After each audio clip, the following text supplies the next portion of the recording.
what I found was that the people that I most related to and that were most relating to my style were new entrepreneurs because they felt safe, like, I don't know what to do, help me.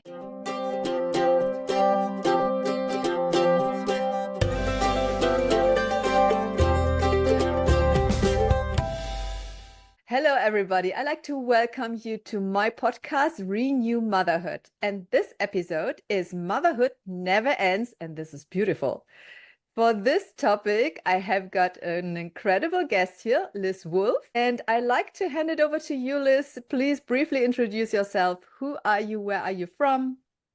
Yes, I would be happy to do that. And thank you for having me on the show. My name is Liz Wolfe, and I live in New York City for the past 35 years or so, maybe longer. I lost track. And I actually originally from Pittsburgh, and I moved here after college and met a man who grew up in Queens, and we opened a business together in New York City. And so ever since then, that is where I have been. That's where I raised my children as well.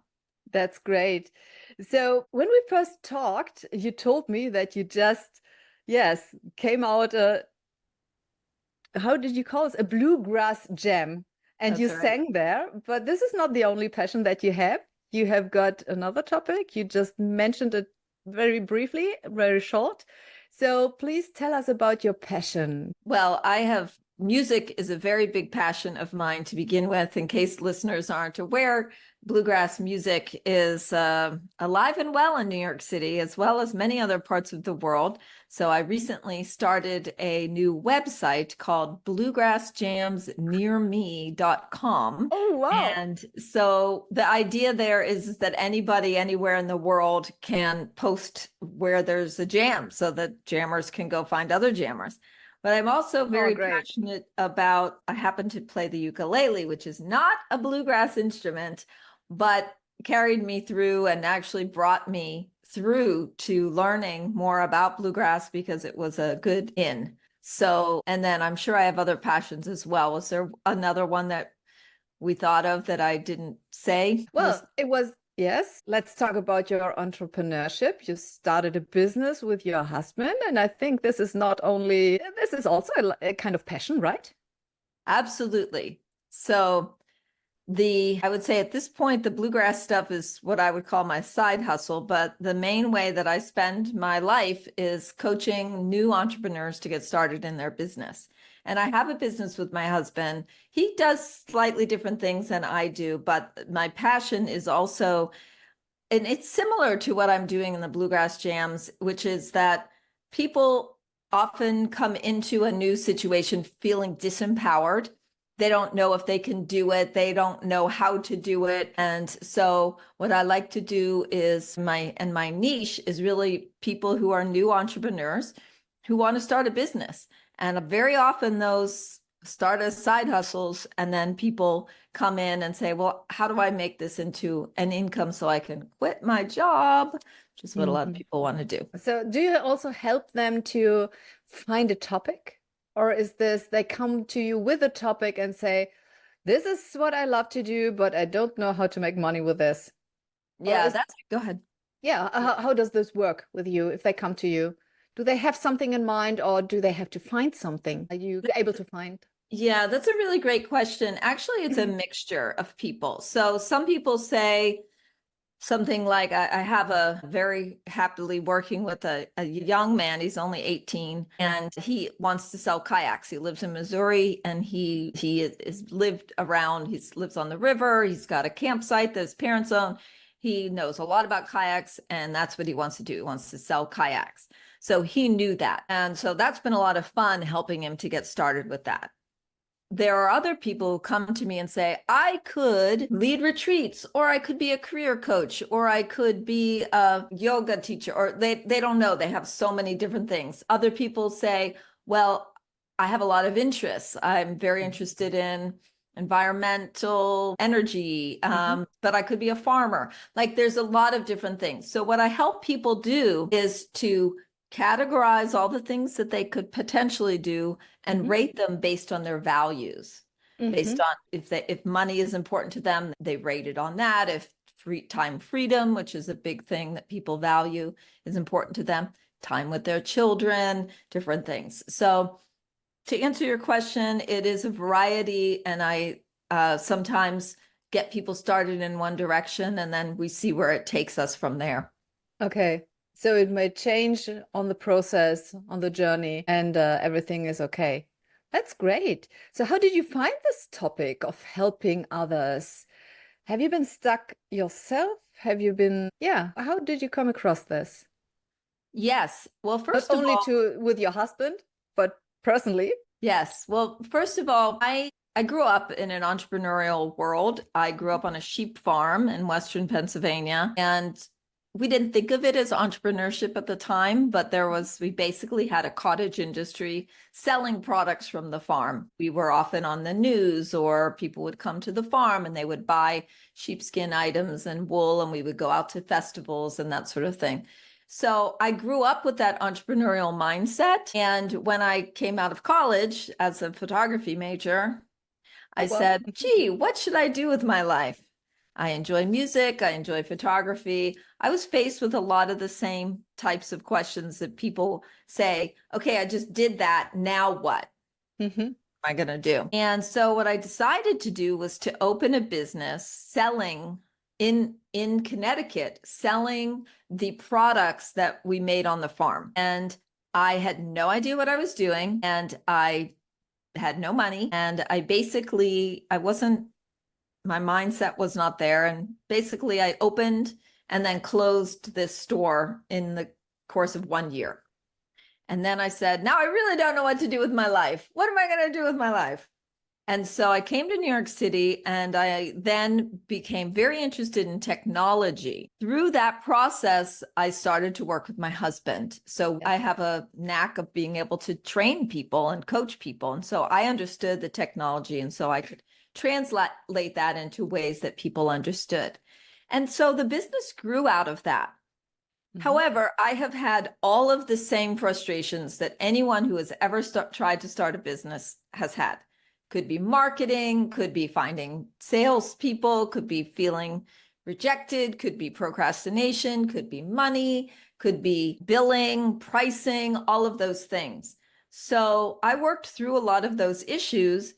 And then when I started to do my business coaching, what I found was that the people that I most related to and that were most relating to my style were new entrepreneurs, because they felt safe, like, I don't know what to do, help me. And I had already been through all that.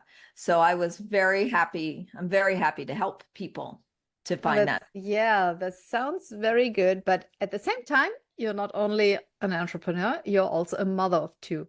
Now, young adults, but you had to deal with this at the same time, right? So Yes, how I did you did. do this? Because this is another topic. Well, I always think as a mother, you are similar to an entrepreneur, because you have to deal with so many new situations, find solutions, make decisions, and leading your kids in a way so that they can grow up and develop very good. How did you deal with this? It was interesting because I never specifically said, as many women do, that I intended to have children. It wasn't until I got married and then had a relationship with somebody that I cared about. And then I had this moment like, yeah, I'll have a child. And I was going to have one. And then I ended up having two, which was nice. But I always had in the back of my mind that I would want the flexibility to be able to care for my children the way I wanted to. I never wanted to have those confines of I have to ask off for work, or I can't make it to the presentation, the social studies presentation where they dressed up as pilgrims or whatever it was. And also for things now in New York City, kids can take the bus by themselves. So it's even the city buses. So it's a little bit different. But I wanted to be able to go and meet her, my daughter in particular, at the place where she would be getting off the bus and that sort of thing. And so I always wanted to have that flexibility. And you're right, motherhood has many of the same challenges of entrepreneurship, because A, you have to manage your time. B, you have to deal with unexpected interruptions, like she comes home upset or crying, or they didn't do their homework, or they lost their homework, or any of those things that happen. And being interrupted, I work and live in the same place. So my daughter would come down and I wanted to be able to be with her at the same time that I was managing my workload, as it were. And so I think that flexibility was definitely the most important part, that I would be able to make money and still be available to them when they needed me to be available to them. Yes, this sounds very good. So what was the biggest challenge in this journey? Well, it's telling on my daughter a little bit. My daughter, when she was young, and I mean like below 5th grade and below, she was what they call an explosive child, where everything was very impactful to her. So she would have these outbursts, and it's a phenomenon that's been documented. And there was this awesome book.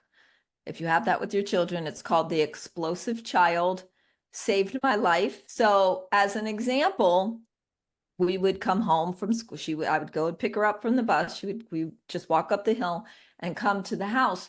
But she was very tired. She was hungry. And then often she would be crying when she came in, or there'd be some disruption like that. Well, we work and live in the same place. So it's hard sometimes to manage the separation of your child is crying, you want to take care of them, you want to help them, while simultaneously being frustrated, and then simultaneously having a husband who's saying that needs to be quiet right now because I'm on the phone, because you're trying to separate that professionalism. Yes. And in fact, one of the major things that he says in the book, which made all the difference for me, is to make it what he calls a user-friendly world. And for example, we have 2 rooms here on the ground floor of our townhouse here in New York City.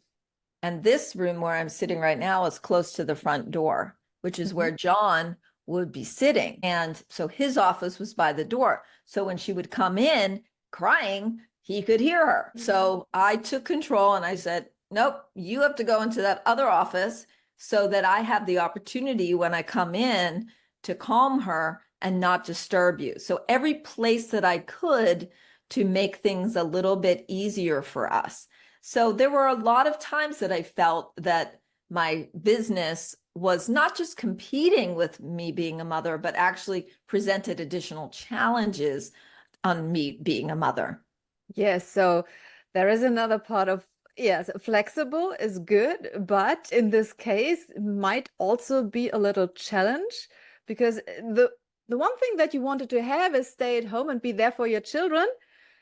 And at the same time, you have your business, and at the same time, you have to take care of your business and your children, and it's not separated. So if you would go outside in an office, it would be a total different place. It would be a total different situation. But this is, yes, the 2 sides of a coin, I would say, right? Absolutely. And one other memory is coming to me when my son was born. He was a late night baby. So sometimes I would sit there like, go to sleep. It's 1 a.m. But he was very happy to be up, and therefore he would sleep late. And at the time that he was born, I had a big client and I was going to their office quite a bit. And so my nanny would come at 8 o'clock in the morning, and I would be very quiet to make sure that he stayed asleep. And I would get completely dressed and I would stand by the door. And when she came in, I just said goodbye and I would leave. Because if he woke up, there'd be that whole horrible part where I would have to leave him. Yes. I was a terrible mother when it came to that. I was so bad. You know how they say don't sneak away?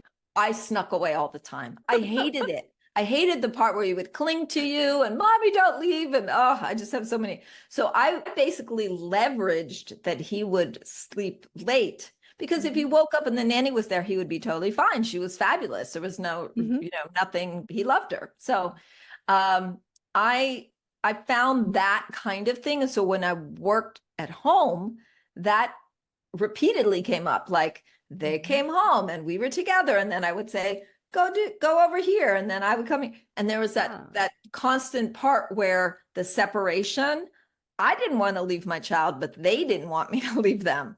And that was very, very challenging as well. So it's hard to create the separation for when you need it.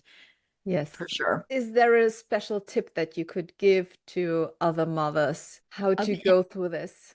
Yeah. Well, I would say, first of all, to know that it's perfectly understandable and natural.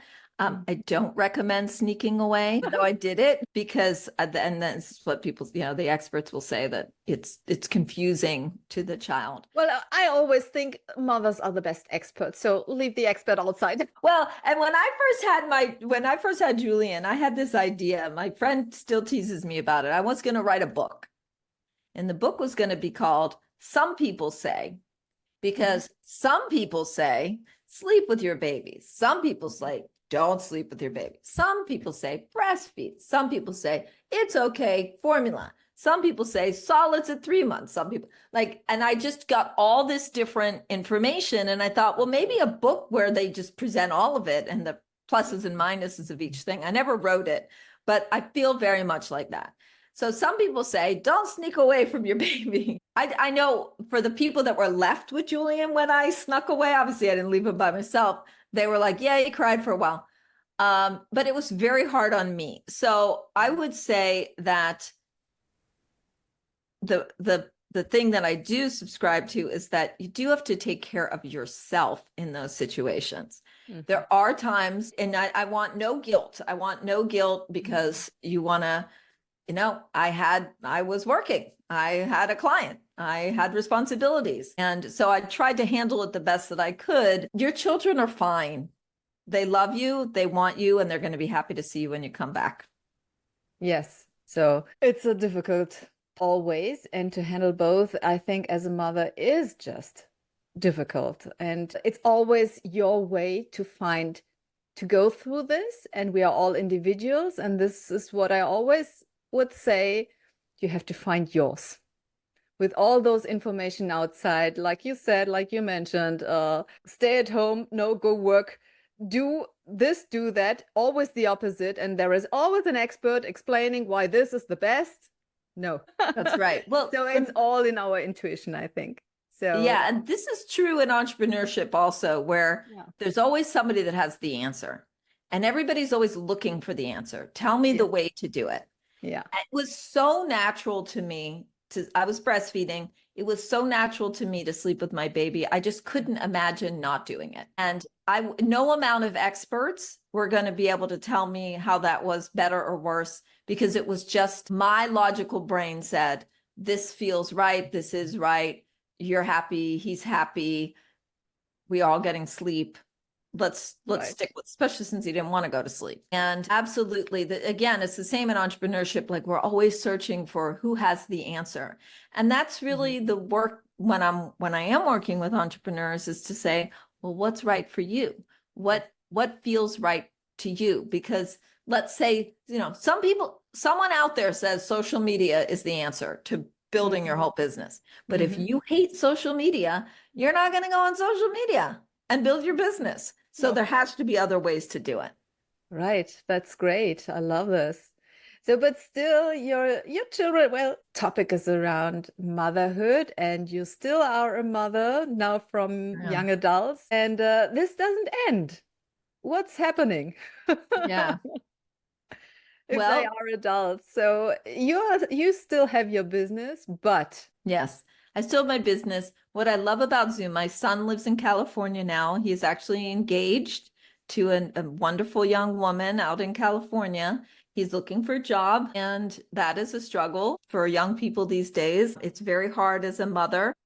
I have to let him go through his process. He had a resume. I thought we should update it. No. Okay. Then finally he said, yeah, maybe we should. So what I have found to be most wonderful actually about him going through that process, we speak on Zoom every Tuesday. We have a standing appointment at noon on Tuesdays, and we go over, and he comes to me with questions that as a teenager, he would never come to me, because he's in his life now. He's not shielded. He's not He's not having me say, did you do your homework? Or, Yeah. because he was never particularly independent school child. So now he says, hey, I think I need to buy a car. Hey, what I have, should I invest this money? Hey, how do I do my taxes? Because he's in it now. And so it's a similar situation where I can't tell him the answer because he's only going to do what he's going to do. But it is an enjoyable, rewarding experience that he would come to me to ask me this, because he comes to the calls prepared with questions. I'm very impressed with that. Wow. Right. This is what I want to talk to you about today. Okay. Oh, great. That's Yeah, nice. it's really, really good. And to remember that they do change and mature and have their own aspirations eventually. So you're still the mother and the helping hand, just in another situation, in another, yes, they can come to you on another level now. But this also goes down to the bonding process, doesn't it? If you wouldn't have this close connection to him, he wouldn't come, would he? I believe one thing that I have done well as a mother is to help my children to understand that I'm on their side. And I also have some experience in life that they don't have yet. Yeah.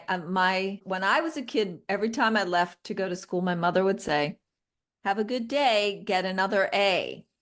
Yeah. It used to irritate me. Then when my kids got older and were going to school, all I said to them was, do the right thing. Yeah. I have to trust them that they're going to know what the right thing is, and that they're going to do the right thing, whatever that is for them. And maybe that irritated them just as much as it irritated me. I don't know. But that's been the philosophy that I've stood behind. Like, if you're going out, Isabel's in college now. I know what it's like to be in college. A lot of distractions, a lot of partying. There's different things. Yes. You got to do the right thing. And so hopefully that they believe that I believe in them. So, but you broke a pattern, right?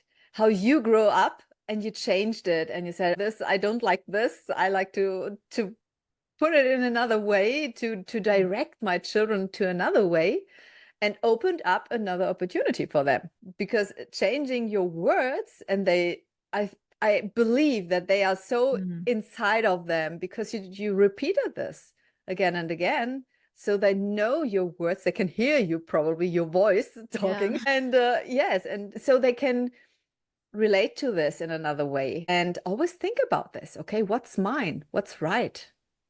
I do think about that, breaking the pattern. My grandmother was the daughter of an Italian immigrant, and their methods of discipline were significantly different than mine are now. And of course, it's gotten diluted through the years because my grandmother didn't marry another Italian and my mother didn't marry another Italian. So it's gotten diluted as far as that sort of culture, that disciplinarian culture that I grew up with. And I just thought, there's no better discipline than love. And I'm going to stick with that, even though I 100% understood how much my mother loved me, the difficulties that we were having when we were on the farm. I thought they're more likely to do what I'm asking them to do because I love them rather than I'm disciplining them. So that was another thing that I very much wanted to change. Oh, that's great. I love this. So if you compare motherhood with entrepreneurship, do you find parallels here? Or would you say they have nothing to do with each other? I think everything I learned as a mother helped me as an entrepreneur, and everything I learned as an entrepreneur has helped me as a mother. And one of those parallels is you really don't know until you get into doing it, despite everybody saying they have the answer of the way to do it, because your specific situation may be different for sure. And it really requires a lot of resourcefulness, perseverance, patience, and focus, and paying attention, and hopefully having some fun with it. Yes, I love this. So I can relate to this as a mother, definitely. And I think this always shows up. If you find basic principles, I always say, okay, basic principles are everywhere. It doesn't depend on the field you're in. You can, if this is a basic, you can apply this in each field. And to yes, have a kind of discipline, to have a kind of focus, to do so many things. You can just apply this in each area to grow. And I think this is just beautiful. What is Thanks. the strength you had to develop to overcome your life challenges in your Mm. life, being a mother and entrepreneur, that you're using now to help others? I'm going to say that I almost said patience, but I'm not sure that's quite the right word. That as I mentioned, my daughter having this explosive childhood experience, and then my mother was a yeller. She yelled a lot. Mm. And so it was a bit of PTSD. So when Isabel was having her outbursts, I was reacting not to Isabel because she was just a child, but to the many years of as I said, the discipline that came from being yelled at. And so what I really have had to learn is detachment. Oh, Detachment is a really helpful thing. And I would say to Isabel, I know you're upset right now. I'm going to walk away.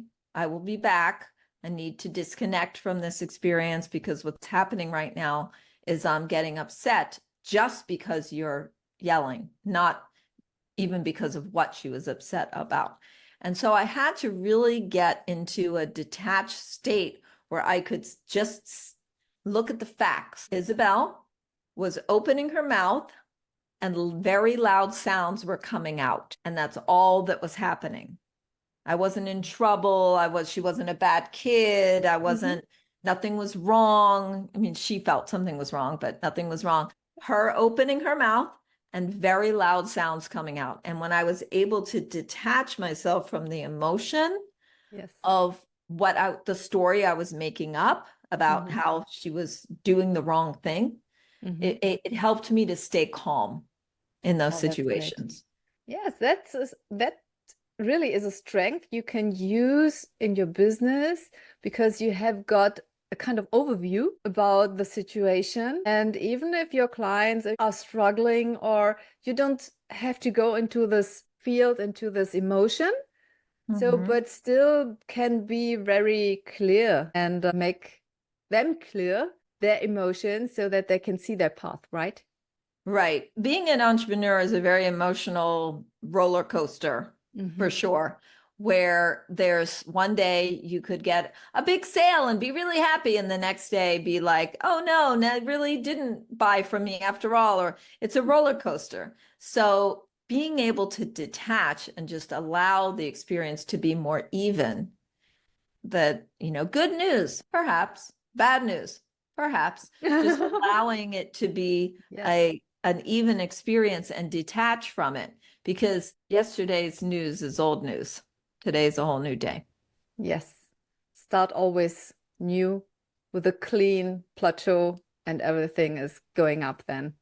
That's great. I love this. Yeah. Yes. So you have written books to help entrepreneurs. But Yeah.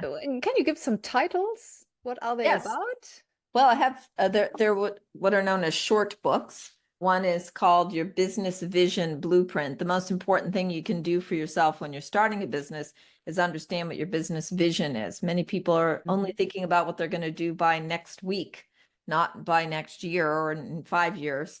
And so that's great. I also have a book, the first of three that will be someday written. It's called The Power of Asking. And again, these books are short books, and the reason that I wrote The Power of Asking is because asking powerfully is the most impactful way that you can get what you want in life, is to ask, and in business is to ask for it. And there's a lot of reasons we don't ask.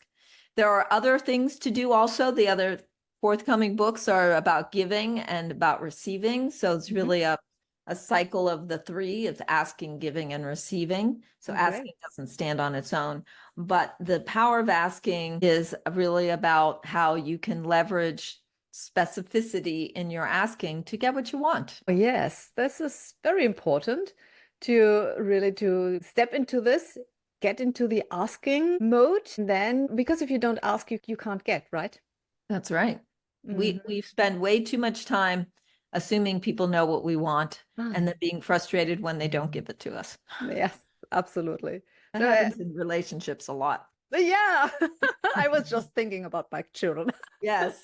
So I always assume what they want as a mother. Yes. Okay, you wanted this. Oh no, you didn't want. Okay. Yeah. Well, what do But we always say to our kids? Use your words. yes, Ask if you want help, ask me. We're always telling our kids to ask for help, but then they don't because this was one of the biggest challenges I had with my son in high school. I thought I should be able to do it by myself. I would say, ask for help. And he said, no, I should be able to do it by myself. And so here's this conflict. Should I ask for help? Then it shows that I'm weak and I can't do it by myself. And then we're like, no, ask for help. So asking is very complicated, actually. yes, Yeah. depending on where you are and what are your triggers or what are your expectations from yourself, about yourself. So what do you expect from yourself? And sometimes it's good to let go. Don't you think so? So let go Absolutely. what you think and just do. Well, that's the giving part of the formula. Give it away. Just detach. Giving is about detaching. Yeah, yeah, yeah. It's not about yourself, it's about someone else or something Yeah. else. Yeah, that's Yeah. great. So what's your offer then? You have got your books, but you are entrepreneur, you help others to, do you offer some coachings? Do you offer programs? What do you have? Yes. Well, I would say, first of all, to your listeners, that those of you, again, who are hoping to have more flexibility for time with your children, or people who have just had an idea, I certainly am available to sign up for a free business strategy session, just to talk to me for 45 minutes and have me listen to your ideas. If that's too much of a commitment, you can also learn a bit more about yourself through a quiz that I created that is online. And my website is Liz Wolfe Coaching. That's Wolf with an E. And by the way, Wolf sheep farm. There's that little joke in there. I grew up on a Yes. farm and my last name was Wolf. But that's Wolf with an E, lizwolfcoaching.com. And if you go there, there's a quiz that you can take, and it helps you to understand your leadership style, which I think is also helpful with learning about your mothering style and also just your business style. So you're welcome to take the quiz. And of course, there's some content that I provide for free after that you can leverage and take. So would love to hear from anyone who is interested in starting a business or has a business and would like to see if they can generate more income from it. That's great. So your website is the first place. Are you available on social media as well, or is the website the I would go to the website first. I spend a lot of time on Facebook, probably more than I should, but that's mostly music stuff at this point. But if you look up Liz Wolfe Coach, you'll find me. I'm on LinkedIn, I'm on Instagram, I'm on Facebook as well. Liz Wolfe Coach. Great. Thank you so much for being my guest and giving some insights about starting as a mother, starting in entrepreneurship, and still going through all those situations. And yes, it never ends.